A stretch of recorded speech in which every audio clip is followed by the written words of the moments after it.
या घडीची सगळ्यात महत्त्वाची बातमी आहे। मुंबईतील सगळ्या शासकीय कार्यालयांना सुट्टी जाहीर करण्यात आलेली आहे। निमशासकीय कार्यालयांना देखील सुट्टी जाहीर करण्यात आलेली आहे।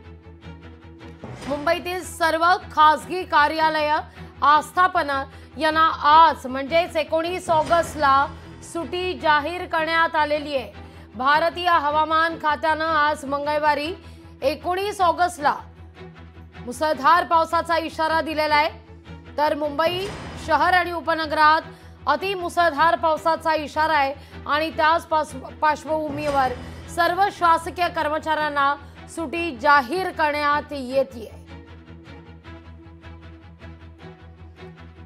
मुंबईतील सर्व शासकीय कर्मचाऱ्यांना आज सुट्टी जाहीर करण्याचा निर्णय घेण्यात आलेला आहे। शासकीय आणि निमशासकीय कार्यालयांना देखील सुट्टी जाहीर करण्यात आलेली आहे। खासगी कार्यालयांना सुद्धा आज सुट्टी जाहीर करण्यात येते। मुंबई आसपासच्या उपनगरात मुसळधार पावसाचा इशारा देण्यात आलेला आहे आणि त्याच पार्श्वभूमीवर खबरदारीचा उपाय म्हणून आता सुट्टी जाहीर करण्यात आलेली आहे।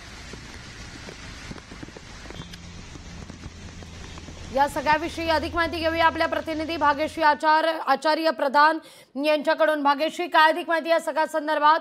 शासकीय कार्यालयांना सुट्टी जाहीर करण्यात येते, इतकंच नाही तर निमशासकीय कार्यालयांना सुद्धा आज सुट्टी। नक्कीच लागली। आता जर बघितलं तर रेड अलर्ट जो आहे तो हवामान खात्याने जारी केलेला आहे आणि अत्यंत मुसळधार पाऊस जो आहे तो मुंबईत सुरू आहे। खरं तर काल सकाळपासून हा पाऊस सुरू होता।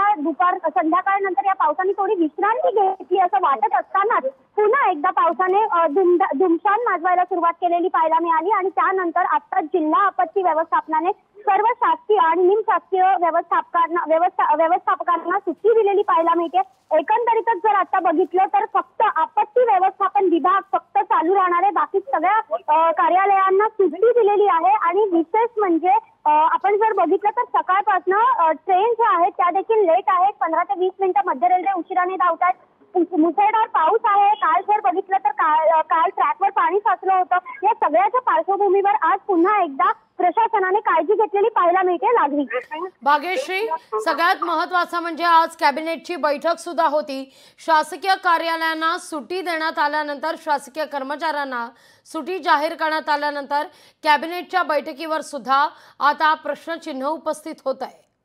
नक्कीच कॅबिनेटची बैठक देखील आज रद्द होण्याची शक्यता जी आहे ती वर्तवण्यात येते। मात्र त्याचं कन्फर्मेशन जे आहे ते ऑफिशियल आपल्यापर्यंत अजून पोहोचलेलं नाही। मात्र ही बैठक जी आहे ती खरं तर मंत्रालयात होत असते। मात्र जर कर्मचारीच उपलब्ध नसतील, कर्मचारीच जर येणार नसतील तर बैठक कशी पार पडणार या चर्चेमुळेच कॅबिनेट देखील बंद होण्याची जी शक्यता आहे ती दाट वर्तवण्यात येते। मात्र काही क्षणात बैठक रद्द झाली की नाही हे आपल्याला कन्फर्म जी माहिती आहे ती काही क्षणात आपल्याला लागली आपल्यापर्यंत पोहोचेल। अगदी भाग्यश्री, तुर्तास धन्यवाद तुम्ही दिलेल्या एकूणच सविस्तर माहिती करता। निमशासकीय आणि शासकीय कार्यालयांना सुट्टी जाहीर करण्यात आलेली आहे। तर या सगळ्या घडामोडीनंतर आता आज होणाऱ्या कॅबिनेटच्या बैठकीवर देखील प्रश्नचिन्ह उपस्थित होत आहेत। ही कॅबिनेटची बैठक सुद्धा रद्द होण्याची दाट शक्यता वर्तवली जाते। लोकशाही मराठी ऐका, पहा, जागरूक रहा।